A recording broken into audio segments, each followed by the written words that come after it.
Hello friends, स्वागत है आपका मेरे चैनल पे। देखिए, भारतीय नागरिक सुरक्षा संहिता का जो हमारा लेक्चर चल रहा था उसमें आज हमारा 17वां लेक्चर है। इससे पहले 16 लेक्चर कवर किए हैं। यदि आपको देखना है तो मेरे चैनल पे जाकर देख सकते हैं, वहाँ पे आपको पूरी प्लेलिस्ट मिल जाएगी। साथ साथ बीएनएस की भी प्लेलिस्ट आपको मिल जाएगी और बीएनएसएस की भी। तो यहाँ पे जो हमारा लेक्चर होने वाला वो है आज का चैप्टर 17 के बारे में। चैप्टर 17 जो बेसिकली बात करता है मजिस्ट्रेट के समक्ष कार्रवाई का प्रारंभ करने से संबंधित। अब जैसे हमने इससे पहले वाला लेक्चर पढ़ा था तो कंप्लेंट के बारे में पढ़ा था। कंप्लेंट जब फाइल की जाती है तो उसके एग्जामिनेशन की जाती है। विटनेस हो या फिर परिवादी हो, उनके एग्जामिनेशन करने के बाद क्या किया जाता है, यहाँ पे चैप्टर 17 में मजिस्ट्रेट के समक्ष कार्रवाई प्रारंभ की जाती है। तो उसी में यहाँ पे कहता है कि अगर मान लीजिए जैसे 226 हमने पढ़ा, ठीक है। 226 में क्या पढ़ा था कि जो परिवाद का खारिज कर दिया, यानी पर्याप्त आधार अगर नहीं होता है तो परिवाद को खारिज कर दिया जाता है। वहीं अगर परिवाद में अगर कोई ऐसा कार्रवाई करने का पर्याप्त आधार है तो फिर यहाँ पे 227 के तहत आदेशिका जारी होती है। आदेशिका में कौन क्या आता है, समन, वारंट, ये सब आते हैं। तो आदेशिका कब जारी होना, ये बात है। साथ ही साथ इसमें एक और टर्म आती है कि छोटे अपराध, यानी छोटे अपराध क्या होते हैं और उसमें विशेष समन क्या होता है, इसको भी यहाँ पे डिस्कस करने वाले हैं। तो बने रहेंगे तक वहाँ। तो चलिए स्टार्ट करते हैं आज का लेक्चर। इस वीडियो को लाइक करें, हमारे चैनल को सब्सक्राइब कर बेल आइकन जरूर प्रेस करें हमारी न्यू वीडियो सबसे पहले देखने के लिए। सो फ्रेंड्स, अब यहाँ पे अगर हम बात करें चैप्टर 17 की, तो सबसे पहली चीज़ तो मैंने आपको पहले ही बताया है कि अगर कोई भी चैप्टर आप पढ़ते हो तो उसकी रेंज याद होनी चाहिए कि कौन से सेक्शन से स्टार्ट हो रहा है वह चैप्टर और कौन से सेक्शन पे वो समाप्त हो रहा है। तो यहाँ पे जो मजिस्ट्रेट के कार्रवाई को प्रारंभ किए जाने से संबंधित प्रावधान है, ये धारा 227 से स्टार्ट होता है और धारा 233 तक में ये समाप्त हो जाता है।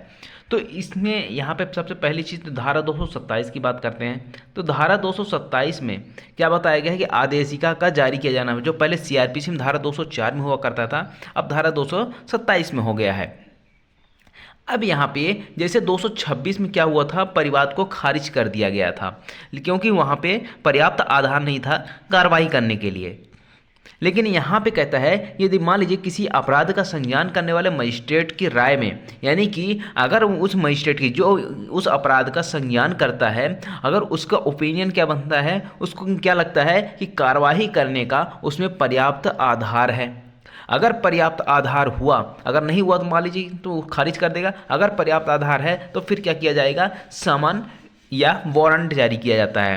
अब वहीं अगर बात करें, अगर मान लीजिए जो अपराध का संज्ञान लिया गया, जिस अपराध का संज्ञान लिया गया है वो कैसा है, वो एक समन मामला है। समन मामला क्या होता है, वारंट मामला क्या होता है, हम पूरे डिटेल में डिस्कस किए थे और बीच यहाँ पर डिफरेंस हुई, ठीक है।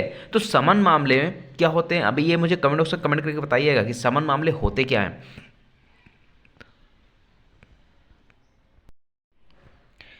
तो समन मामले में क्या किया जाएगा, समन जारी किया जाएगा। अब बात आती है वारंट मामले की, ठीक है। तो वारंट मामले में यदि मान लीजिए उसमें समन भी जारी किया जा सकता है और वारंट भी जारी किया जा सकता है। अब सबसे पहली चीज़ तो ये जान लीजिए कि अगर कोई भी मामला आता है तो सबसे पहले उसमें समन ही जारी होता है, क्योंकि अगर समन से अगर जनरली उपस्थित हो जाता है अभियुक्त तब तो ठीक है। अगर समन से उपस्थित नहीं होता है तो उसको क्या होता है, वारंट जारी होता है। वारंट जारी किस प्रकार से, दो तरह से होगा। एक तो होगा मान लीजिए जमानती वारंट, फिर एक होता है अजमानती वारंट। ये दोनों तरह के वारंट उसको जारी हो जाते हैं। लेकिन न्यायालय भी क्या करेगा, न्यायालय भी ये जो मामले हैं, जो आदेशिका जारी हो रही है वो किसके माध्यम से कर सकती है, इलेक्ट्रॉनिक माध्यम से। ये नया जोड़ा गया है, ठीक है। पहले ये हमारे उसमें नहीं था, अब क्या कर दिया गया है, इसको एक नया प्रोविज़न जोड़ दिया गया है हमारे बीएनएसएस में, ठीक है। सीआरपीसी में ये चीज़ नहीं थी। अब यहाँ पे क्या कहता है कि समन या वारंट इलेक्ट्रॉनिक साधनों के माध्यम से भी जारी किए जा सकते हैं। अब इलेक्ट्रॉनिक साधन क्या क्या होंगे ये आपका स्टेट गवर्नमेंट डिसाइड करेगी। दूसरी बात, यहाँ पे दूसरा क्लॉज क्या कहता है कि जब तक अभियोजन साक्ष्यों की सूची फाइल नहीं की जाती है तब तक समन या वारंट जारी नहीं किया जाएगा। अब यहाँ पे ये जो आपका उपधारा 1 में जो समन या वारंट जारी हो रहा है उससे पहले की क्या क्या कंडीशन है अब वो आगे बता रहा है। पहली चीज़ कहता है कि जैसे मान लीजिए परिवाद हो या फिर कोई अन्य मामला जो जिसके मजिस्ट्रेट ने क्या किया, संज्ञान लिया है, उसमें क्या करना चाहता है, सामान्य वारंट जारी करना चाहता है, तो उससे पहले क्या करेगा, उस व्यक्ति यहाँ पे क्या करेगा, जो उसके विटनेसेस हैं, विटनेसेस की जो सूचियाँ हैं उसको उपस्थित करवाएगा। जैसे मान लीजिए कोई क्रिमिनल मामला फाइल होता है तो पुलिस क्या करती है, चार्जशीट वगैरह बनाती है, तो उसमें क्या एक विटनेस का लेके आती है कि कौन कौन से विटनेस है जिनको हम साक्ष्य के रूप में उसका ट्रायल लेंगे, ठीक है, विटनेस के रूप में उनकी गवाहियाँ लेंगे। तो इस तरीके से क्या किया जाता है, बहुत सारे विटनेस का नाम लिखा जाता है, उसकी एक सूची फाइल की जाती है, उसके बाद ही सामान्य वारंट जारी किया जाएगा। साथ ही साथ यहाँ पे एक चीज़ और कहता है कि अगर मान लीजिए प्रत्येक सामान्य वारंट के साथ परिवाद की एक प्रतिलिपि भी होगी। अगर मान लीजिए कंप्लेंट हुई है, ठीक है, कंप्लेंट के साथ क्या किया जाता है, यानी सामान्य वारंट के साथ एक कंप्लेंट की कॉपी भी दी जाएगी, ताकि सामने वाले को यह पता चल सके कि उसके खिलाफ ये कौन सा मामला चल रहा है जिसके लिए यह नोटिस आई हुई है। आगे बात समझ में, ये सेकंड और थर्ड समझ में आया। तो सेकंड में क्या था, साक्ष्यों की सूची फाइल किया जाना था, उसके बाद सामान्य वारंट जारी होगा। और तीसरा कहता है सामान्य वारंट के साथ एक परिवाद की फाइल भी होगी। चौथा कहता है कि यदि मान लीजिए अब जो सामान्य वारंट जारी होता है ना, उसके लिए एक आदेशिका फीस होती है, कोर्ट फीस लगती है। अगर आपने कोर्ट फीस संदाय नहीं की, जमा नहीं किए, तब फिर सामान्य वारंट जारी नहीं होगा। और साथ ही साथ यहाँ पे ये भी कहता है कि अगर उचित समय में फीस संदाय नहीं की जाती है, कोर्ट फीस नहीं दी जाती है, तो परिवाद यहाँ भी खारिज हो सकता है। और किस बेस पे खारिज होगा, कि आपने कोर्ट फीस नहीं भरा। तो आपको अगर यहाँ पे सामान्य वारंट जारी करवाना है अभियुक्त के खिलाफ, तो आपको क्या करना होगा, साक्ष्यों की सूची फाइल करनी होगी, परिवाद की एक प्रतिलिपि सामान्य वारंट के साथ जानी है, वो देनी होगी। साथ ही साथ फोर्थ क्या कहता है कि आपको कोर्ट फीस भी देनी होगी, जो उसका उचित जो न्याय शुल्क है उसको भी यहाँ पे देना होगा। अगर ये नहीं देते हो तो आपको परिवाद खारिज किया जा सकता है। ये हो गया आपका सेक्शन 227। अब यहाँ पे जब धारा 227 आप पढ़ते हो ना, इसके बाद आप डायरेक्ट कहाँ जा सकते हो, डायरेक्ट जा सकते हो आप 267 में। 267 क्या बात करता है कि अगर यहाँ पे सामान्य वारंट जब जारी हो जाता है, उसके बाद क्या प्रक्रिया होगी विचारण की, वो बात करता है धारा 267, क्योंकि वो विचारण का एक पार्ट है, उसको हम यहाँ पे डिस्कस नहीं करेंगे। तो यहाँ पे आप इसको लिंक करके यहाँ पे आप एक बार जाके उसको देख सकते हो कि 267 में एक प्रोसीजर बताता है कि अगर मान लीजिए पुलिस रिपोर्ट से भिन्न आधार पर अगर मामला संशित होता है तो कैसे होगा, या तो किसी अन्य व्यक्ति के यहाँ पे कंप्लेंट करेगा, ठीक है, या फिर कोई सूचना मिलती है, या स्वयं ऑटो क्या करते हैं, मजिस्ट्रेट कम यहाँ पे कर लेता है। तो फिर यहाँ पे क्या किया जाएगा, 267 बताता है कि क्या प्रोसीजर आगे की चलने वाली है ट्रायल में। ये हो गया आपका 227। अब वहीं अगर बात करें 228 की, तो 228 क्या बात करता है कि मजिस्ट्रेट का अभियुक्त को व्यक्तिगत हाजिरी से अविमुक्ति दे सकता है। अब जैसे मान लीजिए मजिस्ट्रेट के समक्ष किसी व्यक्ति को हाजिर किया गया या उसको लाया गया, तब वहाँ पे अगर मजिस्ट्रेट सोचता है कि चलो ठीक है, इसको आने की ज़रूरत नहीं है ऐसे यहाँ पे, ठीक है, या फिर हो सकता है उसको ऐसा लगता हो कि जो अभियुक्त है वो बहुत ही गंभीर बीमारी से ग्रस्त है, उसको बार बार आने में बहुत तकलीफ होती है, तो इसको क्या कर सकता है, एक अभिमुक्ति दे सकता है कि आपको आने की ज़रूरत नहीं है, आप सिर्फ अपने अधिवक्ता को भेज दिए, उनसे काम हो जाएगा। तो इस तरह से यहाँ पे किया जा सकता है। तो इसी के साथ आपको दो धारा और लिंक करके पढ़नी है, धारा 134 और धारा 355, ठीक है। अब इसको हम आगे डिस्कस करते हैं, पहले इसको देख लेते हैं धारा 228 को। तो यहाँ पे पहला क्लॉज क्या कहता है, जब मजिस्ट्रेट को समन जारी करते समय, यानी कि जब मजिस्ट्रेट क्या कर रहा है, समन जारी कर रहा है, उस टाइम पे अगर उसको पर्याप्त कारण प्रतीत होता है तो अभियुक्त को व्यक्तिगत हाजिरी से अविमुक्त कर सकता है कि आपको आने की जरूरत नहीं है, आप अपने अधिवक्ता द्वारा हाजिर हो सकते हैं, ठीक है। तो यहाँ पे क्या दे सकता है, अधिवक्ता द्वारा हाजिर होने की अनुज्ञा दे सकता है, यानी परमिशन दे रहा है कि आप सिर्फ अपने अधिवक्ता के माध्यम से उपस्थित हो जाइए, आपको उपस्थित होने की ज़रूरत नहीं है।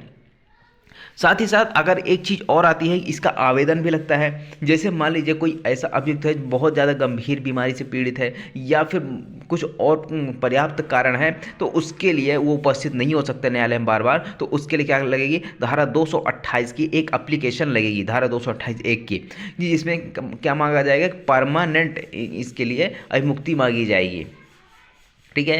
तो यहाँ पे इसको यहाँ पे कंसीडर किया जा सकता है न्यायालय के द्वारा, मजिस्ट्रेट के द्वारा। अगर न्यायालय चाहे, मजिस्ट्रेट चाहे तो उसको खारिज भी कर सकता है। उसके बाद मान लीजिए यहाँ पे इसको अविमुक्त कर दिया, लेकिन अगर न्यायालय को लगा कि नहीं जांच या विचारण में उसको उपस्थित होना चाहिए, जरूरी है, तो फिर वहाँ पे स्वविवेक अनुसार क्या कर सकता है, कार्रवाई के किसी भी प्रक्रम में यानी किसी भी स्टेज पर जो कार्रवाई चल रही है उसमें क्या कर सकता है, अभियुक्त के व्यक्तिगत हाजिरी का निर्देश दे सकता है कि आपको पर्सनली उपस्थित होना है। ऊपर क्या कर रहा था, अविमुक्त कर रहा था, यानी उसको हाजिरी से अविमुक्त कर दे रहा था। लेकिन जो नेक्स्ट क्लॉज क्या कहता है उसी का पार्ट है, क्योंकि यहाँ पे किंतु लगा, ठीक है ना। तो किंतु का मतलब अनुज्ञा दे सकता है, किंतु मामले की अगर जांच विचार चल रही है और न्यायालय मजिस्ट्रेट को लगता है तो वहाँ पे स्वविवेक के अनुसार, उसके विवेक पर डिपेंड करता है, वो चाहे तो, और चाहे तो यहाँ पे क्या कर सकता है, उसको छोड़ सकता है, यानी कि व्यक्ति हाजिरी से अवमुक्त किया जा सकता है। तो यहाँ पे उसको बुलाया भी जा सकता है, छोड़ा भी जा सकता है। ये किसके ऊपर डिपेंड करेगा, ये मजिस्ट्रेट के ऊपर डिपेंड करेगा। मजिस्ट्रेट उन सारी परिस्थितियों को देखेगा, उसके बाद यहाँ पे आगे प्रोसीडिंग चलती है। ये हो गया। अब यहाँ पे देखिए, जब मैंने 2 धाराएं बोली थी, यहाँ पे किसको पावर है, धारा 205 में मजिस्ट्रेट को पावर है, साथ ही साथ इसमें परमानेंटली यहाँ पे उसको अभिमुक्त करता है। धारा 134 में किसको पावर होती है, धारा 134 में कार्यपालक मजिस्ट्रेट को पावर होती है। वहीं अगर हम 355 की बात करें तो पहले ये 317 हुआ करता था सीआरपीसी में, अब यहाँ पे 355 हो गया है। तो धारा 355 क्या कहता है, अगर कोई अपराधी किसी पेशी में सिर्फ एक बार उपस्थित नहीं होता है, जैसे मान लीजिए उसकी पेशी चल रही है, वो हर बार उपस्थित होता है और आज के दिनांक में उसकी पेशी लगी है और वो न्यायालय में उपस्थित नहीं हो पाए, तो उसका जो अधिवक्ता होगा वो क्या करता है, धारा 317 की पहले एप्लीकेशन लगती थी, अब धारा 355 की एप्लीकेशन लगेगी कि एक दिन वह उपस्थित नहीं हुआ तो उसमें एक कारण लिखना पड़ता है कि क्यों उपस्थित नहीं हुआ, बस हो गया। उसके बाद अगली पेशी में फिर उपस्थित हो जाएगा। इस तरीके से यहाँ पे इस पूरा आवेदन चलता है। उसके बाद आता है आपका धारा 229। धारा 229 क्या कहती है, छोटे अपराध के बारे में। तब सबसे पहली चीज़ तो यहाँ पे देख लीजिए छोटे अपराध होते क्या हैं, तो उसके बाद हम आगे की प्रोसीडिंग करते हैं, ठीक है। तो अब यहाँ पे सबसे पहले तो आपको उपधारा 2 पढ़नी पड़ेगी। उपधारा 2 के क्यों, क्योंकि यहाँ पे बताता है छोटे अपराध है क्या।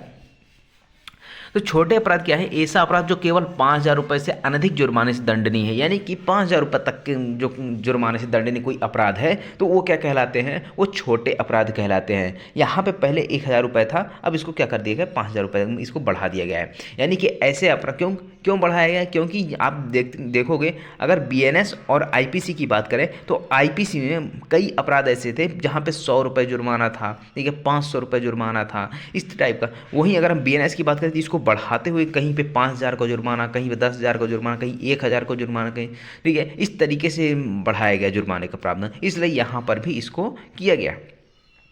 तो 5,000 रुपये से अनधिक जुर्माने से दंडनीय कोई अपराध है तो उसको क्या बोला जाएगा, छोटा अपराध बोला जाएगा। लेकिन यहाँ पे कौन से अपराध नहीं आएंगे, जो मोटर यान अधिनियम 1988 के अधीन अपराध हैं वो इसमें नहीं आएंगे। ये हो गया।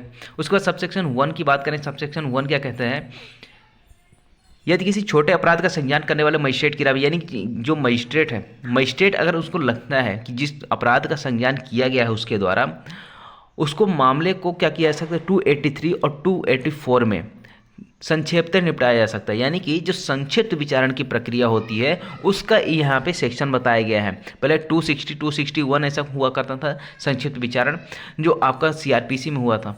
अब यहाँ पे बीएनएसएस की बात करें तो सेक्शन 283 एंड 284 की बात करता है, जहाँ पे संक्षिप्त निपटाने की बात करता है मामले को, जहाँ संक्षिप्त रूप से इसको मामले को निपटाया जा सकता है। तो वहाँ क्या करेगा, जो मजिस्ट्रेट है वो अभियुक्त को अपेक्षा करते हुए उसके लिए एक समन जारी करता है। अब इस समन में होगा क्या, इसको विशेष समन क्यों बोला जा रहा है, विशेष समन इसलिए बोला जा रहा है क्योंकि यहाँ पे उसमें क्या लिखा जाता है कि विनिर्दिष्ट तारीख को मजिस्ट्रेट के समक्ष उसमें हाजिर होने के लिए। अब साथ ही साथ इसमें ये भी लिखा रहेगा, हो सकता है मजिस्ट्रेट चाहे तो ये भी बोल सकता है कि या तो स्वयं हाजिर रहो या फिर अपने अधिवक्ता के द्वारा हाजिर रहो।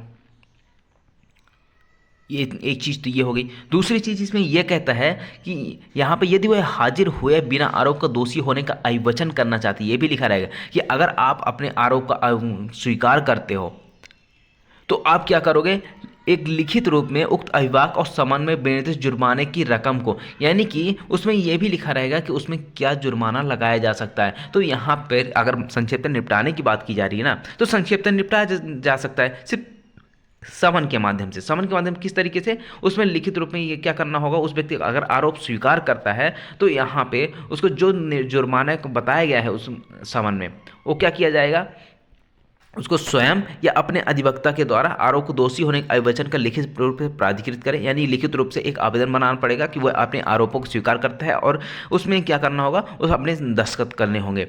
और क्या करेगा, अधिवक्ता के द्वारा या उसको जुर्माने का संदाय कर सकता है या फिर स्वयं आके जुर्माने को भर सकता है। अभी असल में तो ये सारी चीज़ें होती हैं, इसलिए इसको विशेष समन बोला जाता है, क्योंकि यहाँ पे डायरेक्ट क्या किया जा रहा है कि उसमें एक जुर्माने का प्रावधान कर दिया जाता है, जुर्माना लिख दिया जाता है कि इतना जुर्माना लगाया जाएगा। अगर आप चाहते हो कि आप अपने आरोप को स्वीकार कर ले हो, तो स्वीकार करने के साथ साथ आपको क्या करना होगा, यहाँ पे दोषी होने का अभिवचन का एक लिखित रूप से प्राधिकृत करने वाला एक आवेदन बनाना होगा, और साथ ही साथ जुर्माने का संदाय करना होगा, यानी जुर्माने को दे देना है। तो ये कहलाता है आपका एक छोटे अपराध में संक्षिप्त विचारण के रूप में विशेष समन की बात करता है। वही अगर हम बात करें तो यहाँ पे एक चीज़ और, जो समन में जो जुर्माने का प्रावधान होगा ना, यानी जो जुर्माना लिखा होगा कि इतना जुर्माना आपको देना है, वो 5,000 रुपये से अधिक नहीं होना चाहिए। 5,000 रुपये से कम हो सकता है, लेकिन 5,000 रुपये से अधिक का यहाँ पे जुर्माने का प्रावधान नहीं किया जाएगा। यहाँ पे एक बाउंडेशन लगा देता है। वहीं अगर हम बात करें थर्ड क्लॉज की, थर्ड क्लॉज क्या कहता है कि अगर स्टेट गवर्नमेंट, यानी अब यहाँ पे पावर किसको दे रहा है, स्टेट गवर्नमेंट को पावर दे रहा है, और क्या पावर दे रहा है कि वो यहाँ पे सशक्त करता है किसी ऐसे मजिस्ट्रेट को जो उपधारा 1 द्वारा प्रदत्त शक्तियों का प्रयोग किसी ऐसे अपराध के संबंध में जो सेक्शन 359 के अधीन समनी है, या जो कारावास है जिसकी अवधि 3 मास से अधिक नहीं है, या केवल जुर्माने से दंडनीय है, सूचना द्वारा विशेष रूप से सशक्त कर सकता है। अब मान लीजिए स्टेट गवर्नमेंट चाहे तो स्टेट गवर्नमेंट क्या कर सकता है, किसी भी मजिस्ट्रेट को जो उपधारा 1 की शक्तियों का प्रयोग करने के लिए, उपधारा 1 की शक्तियाँ क्या थी कि विशेष समन भेजना छोटे अपराधों के लिए, तो यहाँ पे किसी ऐसे अपराध के लिए यहाँ पे अथॉराइज कर सकता है कि जो सेक्शन 359 क्या था, पहले जो आपका 320 हुआ करता था, 320 हुआ करता था सीआरपीसी में, जहाँ सब समझौते की बात करता है, वहाँ पे आपको 3 टेबल मिल जाएगी, जहाँ पे बोला गया किस मामले में समन हो सकता है, कौन से मामले समनी है, समझौता हो सकता है, कौन से मामले समझौता नहीं हो सकता। जैसे 321 था, यहाँ पे समझौता हो सकता था, लेकिन 322 में था, उसमें क्या बताया कि सिर्फ न्यायालय की परमिशन से ही ऐसे मामलों को समझौता हो सकता है। उसी तरह से यहाँ पे अगर हम बात करें तो 359 में कहता है, तो 359 में या फिर ऐसे अपराध में जिसमें केवल 3 महीने तक का यहाँ पे कारावास का सज़ा है, 3 महीने या उससे कम, इससे ज़्यादा का नहीं है, तो उसमें क्या कर सकता है, विशेष रूप से स्टेट गवर्नमेंट ने उसको सशक्त कर सकती है, एम्पावर्ड कर सकती है कि आप उपधारा 1 की शक्तियों का प्रयोग ऐसे अपराधों में कर सकते हैं। तो ये हो गया आपका छोटे अपराधों में विशेष समन। वहीं अगर हम बात करें नेक्स्ट जो आपके आती है सेक्शन 230 जो आपको 207 हुआ करता था, ये सबसे ज़्यादा इंपॉर्टेंट है, क्योंकि यहाँ पे जो आपके दस्तावेज होते हैं, जैसे पुलिस क्या करती है, पुलिस रिपोर्ट पेश करती है, चालान पेश करती है, तो वहाँ पे क्या किया जाता है, जो दस्तावेज उसने पेश किया है उस दस्तावेज की कॉपी अभियुक्त को दी जाती थी। लेकिन अब यहाँ पे मेजर चेंज किया गया है, बहुत सारा चेंज हुआ है इस धारा में। यहाँ पे कहता है कि पुलिस रिपोर्ट के आधार पर संशोधित मामले में बिना किसी देरी के मजिस्ट्रेट अभियुक्त के उपस्थित होने पर या उपस्थित होने की तारीख से, अब यहाँ पे ये जो 14 दिन के भीतर के प्रावधान है, साथ ही साथ यहाँ पे पीड़ित वाला प्रावधान है, ये दोनों प्रावधान पहले सीआरपीसी में नहीं हुआ करते थे, अब यहाँ पे आ चुका है कहाँ पे, बीएनएसएस में। तो यहाँ पे कहता है कि अगर आप कोई दस्तावेज देना है ना, जब अभियुक्त उपस्थित हो रहा है तब दे दो, या फिर उपस्थित होने की तारीख से 14 दिनों के भीतर क्या करना होगा, प्रत्येक दस्तावेज की कॉपी अभियुक्त को देनी होगी, साथ ही साथ पीड़ित को भी देनी होगी, यानी जो विक्टिम है उसको भी देना है और जो एक्यूज्ड है उसको भी देना है, वो भी निःशुल्क। कैसा, इसकी कोई भी यहाँ पे शुल्क नहीं लगने वाली है, यहाँ पे निःशुल्क दिया जाएगा। अब इसमें क्या क्या चीज़ें आएंगी, तो अब वो देखिए कौन कौन से दस्तावेज उनको देना है निःशुल्क, ठीक है। तो यहाँ पे मेजर चेंज किया हुआ है, अभियुक्त और पीड़ित दोनों को यहाँ पे देना है। अब यहाँ पे आता है कि पुलिस रिपोर्ट, यानी जो पुलिस रिपोर्ट फाइल की जा रही है उसकी कॉपी देना है। धारा 173 के अधीन जो एफआईआर है, यानी कि फर्स्ट इन्फॉर्मेशन रिपोर्ट सबमिट की जाती है, जैसे 154 हुआ करता था ना पहले कि एफआईआर दर्ज होती थी, उसकी कॉपी दी जाती थी। अब यहाँ पे सेक्शन 173 में एफआईआर दर्ज होती है, तो एफआईआर दर्ज जो हो रही है उसकी एक कॉपी देनी है। सेक्शन 180 क्लॉज 3 के अधीन अभिलिखित सभी व्यक्तियों के कथन, अब यहाँ पे ऐसे व्यक्तियों के कथन जो पुलिस क्या करती है, लेती है, यानी कि पुलिस जो बयान लेती है उसके कथन क्या करने होंगे, उनको देना होगा अभियुक्त को और पीड़ित को, उसकी कॉपी देनी होगी। साथ ही साथ इसमें क्या किया जा सकता है, ऐसे भाग को छोड़कर, यानी कि कौन से भाग को छोड़कर, जो 193 के क्लॉज 7 में बताया गया था कि कुछ ऐसे बयान हैं जिसको यहाँ पे अभियुक्त को नहीं दिया जा सकता है, जैसे सेंसिटिव मामले में इनको नहीं दिया जाता है, तो उनको छोड़ कर क्या किया जाएगा, यहाँ पे दिया जाएगा सारी कॉपी। उसके बाद आती है सेक्शन 183। जैसे सेक्शन 164 हुआ करता था, बयान होते थे 164 के, अब यहाँ पे 183 के बयान जो हो रहे हैं उसको क्या करना होगा, जो स्वीकृति होती है यानी कन्फेशन होता है, उसकी यहाँ पे क्या करना होगा, आपको कॉपी देनी होगी। उसके बाद आता है अन्य सुसंगत दस्तावेज, यानी अन्य जो भी रिलेटेड दस्तावेज होंगे उस मामले से संबंधित जो पेश हुए होंगे उनको देना होगा। अब यहाँ पे एक और मेजर चेंज आता है। मेजर चेंज क्या आता है यहाँ पे आपका,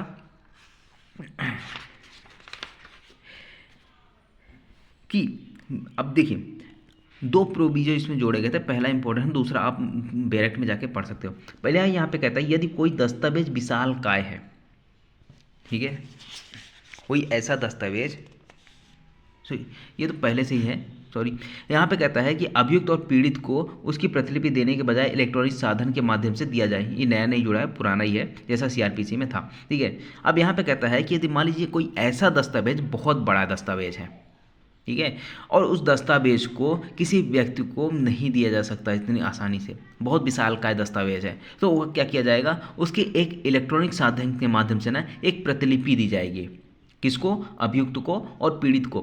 साथ ही साथ यहाँ पे ये भी कहा जाएगा कि जब वह न्यायालय में पेश होता है, यही जब दस्तावेज, उस दस्तावेज को पेश किया जाता है न्यायालय में, तो उसका निरीक्षण उसके अधिवक्ता द्वारा किया जा सकता है, ठीक है, या तो वह कौन, जो अभियुक्त है या पीड़ित है वह, या फिर उसका जो अधिवक्ता है वो क्या कर सकता है, उस दस्तावेज का निरीक्षण कर सकता है, न्यायालय में ही किया जाएगा, बाकी और कहीं की बात नहीं करता है। ये हो गया आपका। उसके बाद आता है सेक्शन 231। सेक्शन 231 यहाँ पे 208 हुआ करता था सीआरपीसी में, अब यहाँ पे धारा 231 में है। यहाँ पे कहता है सेशन न्यायालय द्वारा विचारणीय अन्य मामलों में अभियुक्त के कथनों और दस्तावेजों की प्रतिलिपियाँ देना। अब देखिए, जैसे हमने देखा था 230 में जहाँ पे दस्तावेज दिए जा रहे थे वो किस मजिस्ट्रेट के समक्ष की कार्रवाई थी। अब धारा 231 जो है वो किसके समक्ष कार्रवाई की बात करता है, वो सेशन न्यायालय के समक्ष कार्रवाई की बात करता है। अगर सेशन न्यायालय के समक्ष विचारणीय मामले हैं उसमें क्या किया जा रहा है, अगर उसमें कुछ दस्तावेज पेश किए जा रहे हैं ना, उस दस्तावेज को भी क्या करना होगा, अभियुक्त को देना होगा। यहाँ पे कहता है जब पुलिस रिपोर्ट से भिन्न आधार पर संस्थित किसी मामले में, ठीक है, ये किसी की बात कर रहा है, पुलिस रिपोर्ट से भिन्न आधार पर संस्थित मामले, यानी परिवाद पे हो सकता है या फिर अन्य किसी आधार पे हो सकता है। तो इसमें अगर धारा 227 के दिन आदेशिका जारी की गई है, ठीक है, और जारी करने वाला मजिस्ट्रेट को अगर लगता है कि जो अपराध है अनन्यतः सेशन न्यायालय द्वारा विचारणीय है, वहाँ मजिस्ट्रेट निम्न दस्तावेज की एक प्रति अभियुक्त को तत्काल निःशुल्क देगा, ठीक है। अब यहाँ पे जो मामला किसके द्वारा विचारणीय है, सेशन न्यायालय के द्वारा, लेकिन अभी मामला किसके पास है, मजिस्ट्रेट के पास है। धारा 227 के अधीन उन्होंने संज्ञान लिया और आदेशिका जारी की, और उनको लगता है कि यहाँ पे सेशन न्यायालय द्वारा अपराध विचारणीय है, तो मजिस्ट्रेट क्या करेगा, निम्न जो दस्तावेज है उसकी एक प्रति अभियुक्त को तत्काल और निःशुल्क प्रदान करवाएगा। जैसे यहाँ पे जब परीक्षा होती है, जब परिवाद दाखिल किया जाता है तो परिवादी की परीक्षा होती है, साथ ही साथ उसमें ये भी देखा जाता है कि ये इसमें पर्याप्त आधार हैं कि नहीं है कार्रवाई करने के लिए, तो धारा 225 है। तो धारा 223 और 225 के अधीन लोग लेखबद्ध कथन है जो परीक्षा की गई है उसके दस्तावेज देने होंगे। साथ ही साथ सेक्शन 180 जो पुलिस कथन होते हैं, सेक्शन 183 यहाँ पे कहता है कि जो संस्वीकृति होती है यानी कन्फेशन की बात करता है, तो वहाँ पे यदि उसको कोई है तो इसको भी देना होगा। मजिस्ट्रेट के समक्ष पेश की गई सभी जो दस्तावेज हैं वो सब इनको देना होगा। और एक बात और, अगर आपको कोई डाउट आता है तो मेरे इस इंस्टाग्राम अकाउंट पे फॉलो कर सकते हैं, वहाँ पे आपको सारी जानकारी आपको मिल जाएगी। कोई भी डाउट आता है पीडीएफ संबंधित, पीडीएफ आपको सिर्फ अभी किसके पास है, मेरी देखिए पीडीएफ जो है अभी सिर्फ बीएनएस की है, ठीक है। बीएनएस की पीडीएफ आपको 499 रुपीज़ में है। अगर आपको चाहिए तो आप मुझे इस इंस्टाग्राम अकाउंट पर मैसेज कर सकते हो। उसके बाद देखिए अब धारा 232 के आते हैं। धारा 232 क्या कहता है, जब अपराध अनन्यतः सेशन न्यायालय द्वारा विचारणीय है तब मामला उसे सुपुर्द करना। अब अनन्यतः सेशन न्यायालय द्वारा विचारणीय, जो मामला आया था मजिस्ट्रेट के पास, उसे संज्ञान लिया था, उसको लगता है कि जो मामला है सेशन न्यायालय द्वारा विचारणीय है, तब क्या किया जाएगा, तो मामला इसको भेजा जाता है। लेकिन जब पुलिस रिपोर्ट या अन्यथा संशोधित मामले में अभियुक्त मजिस्ट्रेट के समक्ष लाया जाता है, यानी जब अभियुक्त किसके समक्ष लाया जा रहा है, मजिस्ट्रेट के समक्ष, या फिर मजिस्ट्रेट स्वयं हाजिर होता है, वो अभियुक्त स्वयं हाजिर होता है मजिस्ट्रेट के समक्ष, और मजिस्ट्रेट को यहाँ पे ये प्रतीत होता है कि जो अपराध है अनन्यतः सेशन न्यायालय द्वारा विचारणीय है, तो फिर वह क्या करेगा, उसके पास क्या बचता है, क्या प्रोसीडिंग करेगा। तो यहाँ पे 4 कंडीशन बताए गए हैं। पहला कहता है कि धारा 230 और धारा 231 का उपबंधों का अनुपालन करने के पश्चात, अभी हमने पढ़ा, मामला सेशन न्यायालय को सुपुर्द करेगा। अब यहाँ पे हवाले नहीं कर रहा है सेशन न्यायालय, हवाले कौन करता है, जैसे सेशन न्यायालय जब मजिस्ट्रेट के हवाले कर सकता है यानी निचली कोर्ट को कर सकता है, लेकिन सुपुर्द करने की बात आती है तो सुपुर्द ऊपरी कोर्ट को किया जाता है। ठीक है, तो सुपुर्द करेगा और जमानत के उपबंधों के अधीन रहते हुए अभियुक्त को तब तक अभिरक्षा में प्रत्याशित करेगा जब तक ऐसी सुपुर्दगी नहीं कर दी है। यानी जब तक ऐसी सुपुर्दगी नहीं होती तब तक जो अभियुक्त है वो कहाँ पे रहेगा, अभिरक्षा में रहेगा, अभिरक्षा में भेजा जाएगा। लेकिन जमानत के उपबंधों के अधीन रहते हैं, अगर उसमें जमानती अपराध है उसको जमानत दे दिया जाएगा। दूसरी चीज़ यहाँ पे कहता है जमानत के उपबंधों के अधीन रहते हुए विचारण के दौरान और समाप्त होने तक अभियुक्त को अभिरक्षा में प्रत्याशित करना। यानी कि जब जमानत के उपबंध के अधीन रहते हुए और उसको चाहें तो यहाँ पे विचारण के दौरान और या फिर विचारण समाप्त होने तक उसको अभिरक्षा में रखा जा सकता है। उसके बाद थर्ड पॉइंट आता है मामले का अभिलेख और दस्तावेज जो साक्ष्य में पेश किया जाना है उस न्यायालय को भेजेगा। अब जो भी मजिस्ट्रेट के समक्ष जो भी दस्तावेज आए होंगे, जो भी अभिलेख आए होंगे, ठीक है, जो साक्ष्य पेश किए गए होंगे, उस सभी दस्तावेजों और मामले के अभिलेखों को उस न्यायालय को, यानी किस न्यायालय को, सेशन न्यायालय को, जिसको मामला सुपुर्द किया जा रहा है उस न्यायालय को भेजा जाएगा सभी दस्तावेज। अब जब ऐसी सुपुर्दगी होती है मजिस्ट्रेट के द्वारा सेशन न्यायालय को तो उसकी एक सूचना लोक अभियोजक को भी दी जाती है। अब लोक अभियोजक को जब सूचना दी जाती है ना तो इसके बारे में भी आपको एक प्रावधान देखने को मिलेगा। कहाँ पे, सेक्शन 248, सेक्शन 248 आप देखोगे BNSS की, तो उसमें भी जो लोक अभियोजक है उसको सूचना की बात की जाती है। आप इसको कनेक्ट करके देख सकते हो। अब परंतु कहता है, अब यहाँ पे कहता है कि इस धारा के अधीन प्रक्रियाएं, अब इस धारा में धारा 232 में जितनी भी प्रक्रियाएं सुपुर्द करने की, ठीक है ना, अभियुक्त को जमानत छोड़ने की या फिर उसको अभिरक्षा में रखने की या फिर मामले की सूचना देने की, ये सारी प्रक्रिया कितने दिन के अंदर करनी होगी, जब मामले का संज्ञान मजिस्ट्रेट के द्वारा किया गया ना उस संज्ञान की तारीख से 90 दिन के भीतर ऐसा काम पूरी प्रक्रिया करनी होगी। लेकिन इसका विस्तारण भी किया जा सकता है। विस्तारण कितना किया जा सकता है, 180 दिन तक इसका विस्तार किया जाता है और आगे बढ़ाया जा सकता है, लेकिन पर्याप्त कारण अभिलिखित करने के बाद ही ऐसा होगा। ये हो गया आपका। उसके बाद आता है सेक्शन 233 क्या बात करता है, परिवाद वाले मामले में अनुसरण की जाने वाली प्रक्रिया और उसी अपराध के बारे में पुलिस अन्वेषण। अब मान लीजिए परिवाद किया गया, ठीक है ना, किसी अभियुक्त के विरुद्ध एक परिवाद दाखिल किया गया और उसी मामले में, ठीक है, पुलिस भी क्या कर रही है, जांच कर रही है, अन्वेषण कर रही है। जब ये दोनों चीज़ चले, अब यहाँ पे ना तो जब मजिस्ट्रेट साहब को पता है जब परिवाद किया गया कि इसमें पुलिस अन्वेषण हो रहा है, ना ही पुलिस वालों को पता है कि इसमें परिवाद दाखिल किया गया। अब क्या होता है, परिवाद दाखिल हो गया न्यायालय के समक्ष, मजिस्ट्रेट के समक्ष, तो परिवाद वाले मामले में जांच या विचारण करने वाले मजिस्ट्रेट के समक्ष यह प्रकट किया जाता है। यानी कि मान लीजिए यह प्रकट किया गया है, यह बताया गया है कि जो परिवाद दाखिल किया गया है उसके द्वारा उसमें क्या हो रहा है, पुलिस के द्वारा उस मामले में अन्वेषण भी हो रहा है, पुलिस जांच कर रही है अपना। तो यहाँ पे फिर मजिस्ट्रेट क्या करेगा, अपनी सारी कार्रवाई रोक देगा, यानी जब परिवाद में जो कार्रवाई चल रही थी उन सभी कार्रवाई को रोक देगा और क्या बोलेगा कि पुलिस वालों से, पुलिस अधिकारी से कि जो इस मामले में जो भी अन्वेषण हो रहा है ना उसकी एक रिपोर्ट मांगेगा और उस रिपोर्ट को उनको देना होगा।